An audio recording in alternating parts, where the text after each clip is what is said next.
Hello दोस्तों, कैसे हैं आप सभी लोग। तो सीडीपी की क्लास कंटिन्यू करते हुए और बाकी की क्लास कैसी लग रही हैं कमेंट सेक्शन में ज़रूर बताएं। और आपका प्री एडमिट कार्ड जारी हो गया है जिसमें आपको सिटी बता रहे हैं वो कि आपकी सिटी एग्ज़ाम की कौन सी है। तो एक बार आप लोग जाकर देख लीजिए वीडियो, ठीक है। और प्लेलिस्ट में से सारे प्रीवियस ईयर के पेपर आप लोग डाउनलोड कर सकते हैं। सारे के सारे कर दिए गए हैं जितने भी ऑफलाइन पेपर हुए थे। और जिन बच्चों ने अभी भी बहुत समय है आपके पास, लगभग 15 दिन का समय है, तो आप लोग थ्योरी क्लासेस भी देख सकते हैं प्लेलिस्ट में से जाकर, ठीक है। बाकी किसी भी क्वेरी के लिए, नोट्स के लिए आप लोग व्हाट्सएप कर सकते हैं, ठीक है। क्वेश्चन नंबर 1, और ये भी क्वेश्चन आपकी प्रीवियस ईयर के ही हैं, ठीक है। कहता है कि जेंडर, इसे ये इंग्लिश में लिखा हुआ है, ठीक है, तो ऐसे भी लिख सकते हैं, कोई दिक्कत नहीं है। ऐसे भी लिखा हुआ आ सकता है। इस जेंडर को हम लिंग बोलते हैं, ठीक है। तो लिंग ऐसे करके भी आ सकता है, परेशान होने की ज़रूरत नहीं है। अब जेंडर होता क्या है, ठीक, ये समझते हैं। कहता है जेंडर एक सामाजिक अवधारणा है, जेंडर एक जैविक निर्धारक है, जेंडर एक मनोवैज्ञानिक सत्ता है, या जेंडर एक आर्थिक अवधारणा है। तो ये है क्या, ये बताना है आपको। तो जेंडर होता क्या है, देखो जेंडर जो होती है बेटा एक सामाजिक संरचना होती है। कैसी होती है, एक सामाजिक संरचना है जिसमें होता क्या है, जिसमें पुरुष और महिलाएं क्या होती हैं, शामिल होती हैं। ये तो होता है मेल और फीमेल क्या होते हैं, शामिल होते हैं, जिसमें मेल और फीमेल शामिल होते हैं, ठीक, और शामिल होते हैं। जेंडर की भूमिका को समाज तथा सार्वजनिक एवं निजी जीवन में महिलाओं और पुरुष के लिए जिम्मेदार कार्यों तथा भूमिकाओं की अवधारणा से निर्धारित किया जाता है। लेकिन समझ में नहीं आया, मैं अपनी भाषा में समझाता हूँ। देखो, मैंने कहा कि सामाजिक संरचना है, ये समाज ही तो तय करता है कि लड़की जब 12 साल की हो जाती है या 12th पास कर लेती है तो ज़्यादातर आपने देखा होगा समाज कहता है कि लड़कियों को बाहर नहीं निकलना चाहिए, ठीक है। अब पढ़ाई पूरी हो चुकी है, ग्रेजुएशन कर लिया है, इंटर कर लिया है, अब आप घर का चूल्हा चट्टा करिए, अब उसके बाद आपकी शादी हो जाएगी। ये समाज ही तय करता है कि समाज कि लड़का मैथ ले सकता है, लड़की मैथ नहीं ले सकती, लड़की क्या लेगी, गृह विज्ञान लेगी, लड़की प्लेन नहीं उड़ा सकती, लड़की डॉक्टर नहीं बन सकती, लड़की ये नहीं कर सकती। ये सब कौन तय करता है, ये आर्थिक पैसे तय करते हैं? नहीं भाई, पैसे तय नहीं करते हैं। मनोवैज्ञानिक तय करते हैं? जैविक तय करता है? नहीं, ये समाज तय करता है। ये देखा होगा आपने, इस समाज तय करता है कि लड़का ये होगा, लड़की ये होगी, लड़की अंदर के काम करेगी, घर के काम करेगी, झाड़ू लगाइए, पोछा लगाइए, लड़का बाहर के काम करेगा। ये सब कौन तय करता है, समाज तय करता है। इसलिए 4 यानी कि D is the right answer, ठीक है। समझ गए जेंडर क्या होता है आप लोग को, ठीक। क्वेश्चन नंबर 2 की ओर बढ़ते हैं। कहता है कि निम्नलिखित में से कौन सा व्यापक आयामों का सही पहचान करता है, ठीक है, आपको बताना है। इसको थोड़ा सा स्पेस चाहिए मुझे। देखो, सबसे पहले आपका आता है विकास, जो होता है बेटा आपका एक व्यापक अवधारणा होती है। मैं पहले भी बता चुका हूँ, जो निरंतर चलने वाली प्रक्रिया होती है और जो जन्म से लेकर मृत्यु तक चलती है। इसमें अगर मैं सामाजिक की बात करूँ तो सामाजिक में क्या क्या आ जाता है। देखो, सामाजिक में आपकी चीज़ें जो आती हैं, सामाजिक में जैसे कि आती है लंबाई बढ़ना, और वो सामाजिक नहीं कह रहा हूँ, शारीरिक कह रहा हूँ, सॉरी। शारीरिक में क्या क्या आ जाता है, जैसे कि लंबाई हो गई, भार हो गया, ये लंबाई में आ जाता है आपका। अगर मैं संज्ञानात्मक की बात करूं तो संज्ञानात्मक में आपका क्या क्या आ जाता है जैसे सोचने समझने की क्षमता, सोचने समझने की क्षमता,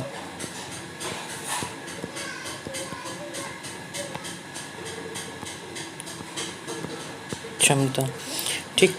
एक यहाँ पे मिसप्रिंट है जिसमें आपका सामाजिक आएगा बेटा, तो सामाजिक मैं यहाँ लिख देता हूँ,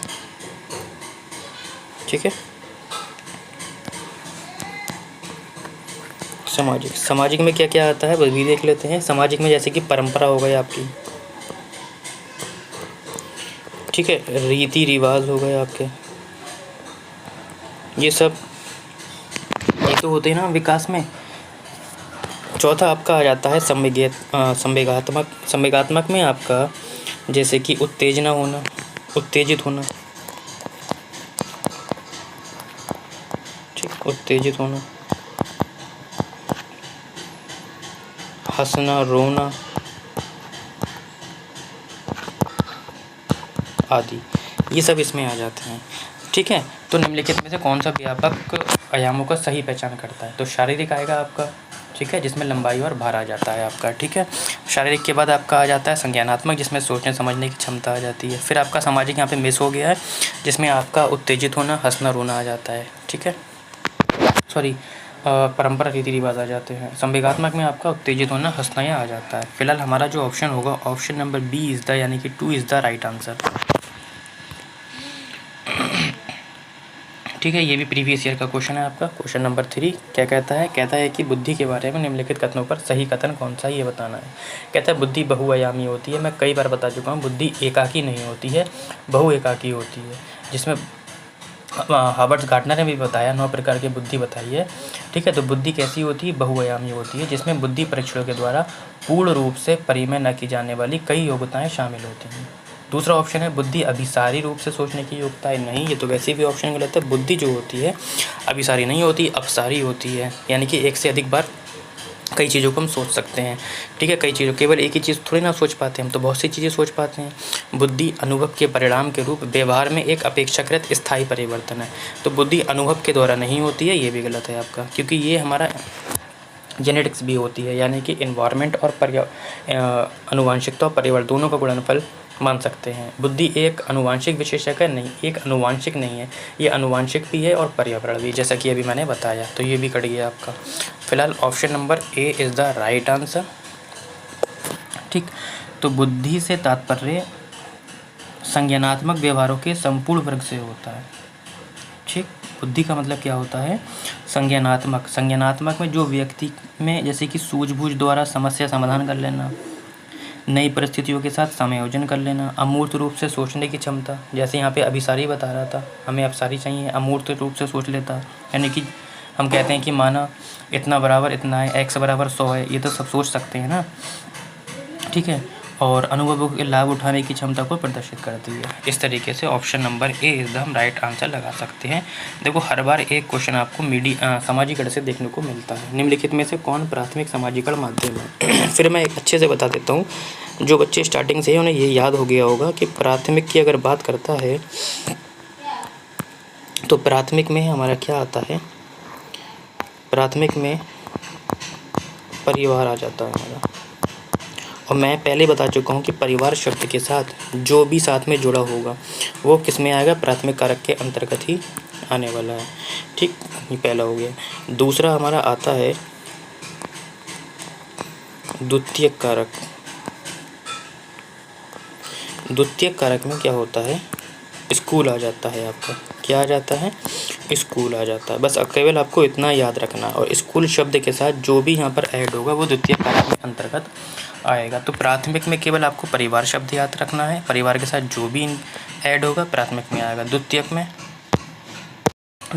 में आपका स्कूल आएगा, और स्कूल के साथ जो भी शब्द ऐड होगा वो किस में आ जाएगा? आपका द्वितीयक कारक में आ जाएगा।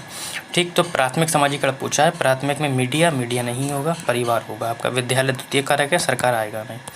ठीक, तो दो ही कारक आपको याद रखना है, प्राथमिक में परिवार, द्वितीयक में स्कूल। इनके साथ जो भी जुड़ा होगा वो उन्हीं के साथ आएगा, ये याद रखना है। क्वेश्चन नंबर 5 जीन पियाजे से संबंधित है, और एक क्वेश्चन ये भी प्रीवियस ईयर का है। जीन पियाजे के सिद्धांत का प्रमुख प्रस्ताव है कि, क्या प्रस्ताव है? कि बच्चों की सोच गुणात्मक रूप से वयस्कों से भिन्न होती है, बच्चों की सोच वयस्कों से निम्न होती है, सोच वयस्कों से बेहतर होती है, या बच्चों की सोच मात्रात्मक वयस्कों से भिन्न होती है। तो क्वेश्चन नंबर आपको 5 का आंसर देना है। देखो, जीन पियाजे स्विट्जरलैंड के निवासी थे, ये तो आपको पता ही है। इन्होंने संज्ञानात्मक विकास का सिद्धांत दिया है। इसके जो शब्द थे वो मैं आपको अच्छे से पढ़ा चुका हूँ। ठीक है, इन्होंने क्या कहा कि व्यक्ति की प्रवृत्ति, विकास व विभिन्न अवस्थाओं में ज्ञान के विकास के बारे में विस्तार से वर्णन करता है। उन्होंने कहा पियाजे के संज्ञानात्मक सिद्धांत ये बताया कि बच्चों की सोच जो होती है बेटा गुणात्मक रूप से वयस्कों से कैसी होती है? भिन्न होती है, तथा दोनों में सोचने समझने व व्यवहार करने का स्तर भी कैसा होता है? अलग अलग होता है। तो गुणात्मक रूप में आगे बढ़ती हैं, किसी भी चरण को क्या है? छोड़ा नहीं जाता। ठीक है, चरण के हिसाब से चलता है। संवेदी पेशी अवस्था, ठीक है, पूर्व संक्रियात्मक अवस्था, मूर्त संक्रियात्मक अवस्था, अमूर्त संक्रियात्मक अवस्था, ये इन चारों स्टेप में और स्टेप से ही चलेंगे, किसी भी स्टेप को छोड़ते नहीं हैं। ठीक है, इसको डिटेल में पढ़ा चुका हूँ।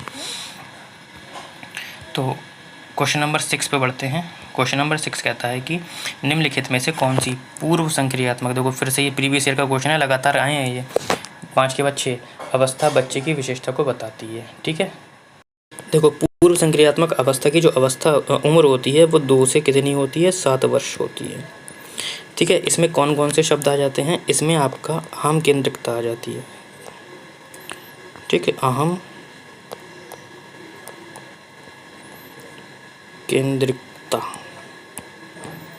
ठीक, इन शब्दों को अभी मैं डिटेल में भी बता दूंगा, परेशान होने की ज़रूरत नहीं है। अविलोमीयता, इन सभी शब्दों को मैं डिटेल में बता भी चुका हूँ, लेकिन अभी फिर से बता दूंगा, जो बच्चे नए जुड़े हैं, ठीक है, उनको भी ये पता चल जाएगा। संरक्षण का अभाव, ठीक, केंद्रीकरण, ठीक, जीवपात, ठीक, छठा है गिनती वर्णमाला क्रम की शुरुआत हो जाती है। ठीक, सातवां एक और है, ध्यान लीजिए, दूसरों के दृष्टिकोण को समझने में असफल होते हैं, यानी कि समझ नहीं पाते हैं। अब एक एक करके समझते हैं कि सर अहम केंद्रिकता क्या होती है। देखो, अहम केंद्रिकता का मतलब होता है, पहला वाला पॉइंट समझते हैं। जिन बच्चों ने वीडियो नहीं देखी है वो थ्योरी क्लासेस की, तो उनके लिए भी ये हो जाएगी। अहम केंद्रिकता को समझते हैं। अहम केंद्रिकता का मतलब होता है बच्चा केवल खुद के बारे में सोचता है, यानी कि सिर्फ वो अपने बारे में ही सोचता है, इसे हम अहम केंद्रिकता कहते हैं। अविलोम्यता, दूसरा पॉइंट है आपका अविलोम्यता। अविलोम्यता जिसे हम अपलटावीपन, अनुत्क्रमणशीलता या अप्रवृत्ति क्रिया भी बोलते हैं, यानी कि बच्चे किसी बिंदु से आगे बढ़ जाने पर, ठीक है, क्या बच्चे किसी बिंदु से आगे चले जाने के बाद लौट के वापस नहीं आ पाते हैं, इसे हम अविलोम्यता कहते हैं। जैसे मैंने बनाया टी, मैंने बच्चों से पूछा ये क्या है, बच्चों ने कहा टी है। ठीक, तुरंत मैंने थोड़ी देर के बाद इस टी को मैंने वाह में बदल दिया। अब मैंने बच्चों से पूछा ये क्या है, बच्चों ने कहा सर ये तो वाह है, वाह से वक वाला। तो मैंने पूछा टी कहाँ है, तो बच्चे सोच रहे हैं कि सर टी तो अब नहीं है, हमें तो वाह नज़र आ रहा है। तो यानी कि अपने मूल बिंदु तक पहुँच नहीं पाए हैं। तो जब पहुँच नहीं पा रहे हैं, यानी कि उन्हें टी नज़र नहीं आ रही है, टी तक नहीं पहुंच पाए, इसे हम अविलोम्यता कहते हैं। इसी का उल्टा विलोम्यता होता है, यदि वो वापस टी तक पहुंच जाते हैं और बच्चे कहते हैं कि सर टी अपनी जगह पर ही है वास्तव में, तो ये विलोम्यता होता है, ये मूर्त संक्रियात्मक अवस्था में आ जाता है। संरक्षण का अभाव भी सेम वैसे ही है कि बच्चे शुरुआती आकृति में किसी प्रकार का परिवर्तन होने पर शुरुआती आकृति क्या होते हैं, भूल जाते हैं। जैसे एग्जाम्पल के तौर पर मैंने क्या किया, एक बूंद बनाई, बच्चों से पूछा ये क्या है, बूंद है। अब मैंने इसी बूंद का क्या बना दिया, कमल बना दिया। अब मैंने बच्चों से पूछा कि बताओ बेटा बूंद कहाँ है, तो बच्चा क्या है, बूंद तक वापस नहीं गया, उसने कहा सर ये तो मुझे कमल दिख रहा है, यानी कि मूल आकृति पे वापस नहीं लौट पाया। और जब भी वापस नहीं लौट पाएगा तो उसे हम संरक्षण का अभाव कहेंगे। और फिर इसका उल्टा कि अगर वापस लौट पाएगा, बता देगा कि सर मूल आकृति अपनी ही जगह पर है, तो इसे हम क्या बोलते हैं, संरक्षण बोलते हैं। ये आपका किस में आता है, ये जो होता है आपका मूर्त संक्रियात्मक अवस्था में आता है। अब आता है केंद्रीकरण और एक होता है विकेंद्रीकरण। हमें चौथा पॉइंट पढ़ना है केंद्रीकरण, जो कि पूर्व संक्रियात्मक अवस्था में आता है। केंद्रीकरण का मतलब होता है किसी वस्तु या घटना को सिर्फ एक तरीके से सोच पाना, यानी कि संकुचित तरीके से, यानी कि एक ही तरीके से सोच पाना केंद्रीकरण कहलाता है, जो आपका पूर्व संक्रियात्मक अवस्था में आता है। इसी का अपोजिट विकेंद्रीकरण होता है, यानी कि एक ही समय में किसी वस्तु या विचार को कई पक्षों में सोच पाना, ये आपका मूर्त संक्रियात्मक अवस्था में आ जाता है। अब आपका आता है जीवपात, पाँचवा पॉइंट है जीवपात। क्या होता है जीवपात? जीवपात जो होता है, बच्चे भ्रम में, यानी कि भ्रमवंश खिलौनों को जीव समझते हैं, यानी कि बच्चे जो होते हैं अपने आसपास के खिलौनों को कैसे समझते हैं, जिंदा समझते हैं। देखो पापा मेरा हाथी आ गया, भागो तुम्हें दबा देगा, इस तरीके से सुना होगा आप लोगों ने। छठा पॉइंट है कि गिनती की शुरुआत हो जाती है, वर्णमाला क्रम की शुरुआत हो जाती है। सातवां पॉइंट, दूसरे के दृष्टिकोण को नहीं समझ पाते हैं। ठीक, अब हम देख लेते हैं कि इन सब में से कौन सा ऑप्शन आपका नहीं होगा। ठीक, तो अब हम ऑप्शन पे आ जाते हैं, वो हमारा एरेज हो गया है। ठीक, कोई दिक्कत नहीं, आप लोग पॉज करके स्क्रीनशॉट ले लेना। कहता है कि विलंबित अनुकरण, अनुकरण जो होता है आपका, वो आपका कौन सी अवस्था में आता है, वो आपका संवेदी पेशी अवस्था में आता है।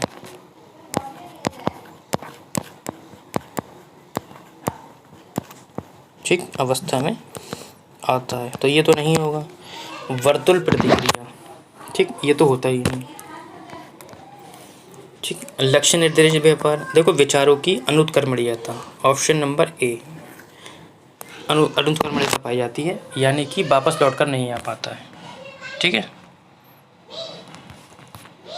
क्वेश्चन नंबर 7 कहता है कि बच्चों और उनके अधिगम के संदर्भ में निम्नलिखित कथनों में से कौन सा कथन सही है। क्वेश्चन नंबर 7 बताना है आप लोगों को। कहता है बच्चों को अधिगम हेतु प्रेरित करने के लिए उन्हें पुरस्कार, देखो कई बार आ चुका है, पुरस्कार और दंड बच्चों को नहीं देना है। ऑप्शन नंबर ये गलत हो जाएगा। सभी बच्चे सीखने के लिए स्वाभाविक रूप से प्रेरित होते हैं, बिल्कुल। बच्चा अपने आप में क्या होता है, स्वाभाविक, बच्चा अपने आप में क्या होता है, दिमाग में नहीं आ रहा है मेरे, चलो छोड़ो, तथा सीखने में सक्षम होते हैं, बिल्कुल ये ऑप्शन ठीक लग रहा है। आगे बढ़ते हैं।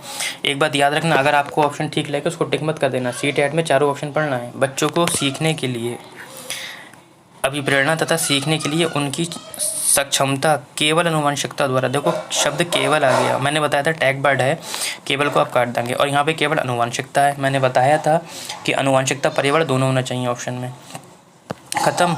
कहता है कि बच्चों की सामाजिक आर्थिक पृष्ठभूमि उनकी प्रेरणा एवं अधिगम सक्षमता को निर्धारित व सीमित करती है, देखो सीमित नहीं करती है, ठीक, ये भी गलत है। तो बच्चों के बारे में मैंने बताया था, एक ही ट्रिक से आपका लगभग 80% सॉल्यूशन हो जाएगा कि बच्चों के बारे में कतई भी गलत टिप्पणी नहीं चलना चाहिए, ठीक है। क्वेश्चन नंबर 8, प्रगतिशील शिक्षा, बता चुका हूँ, जनक कौन है, जॉन डीवी हैं। कौन है, जॉन डीवी हैं।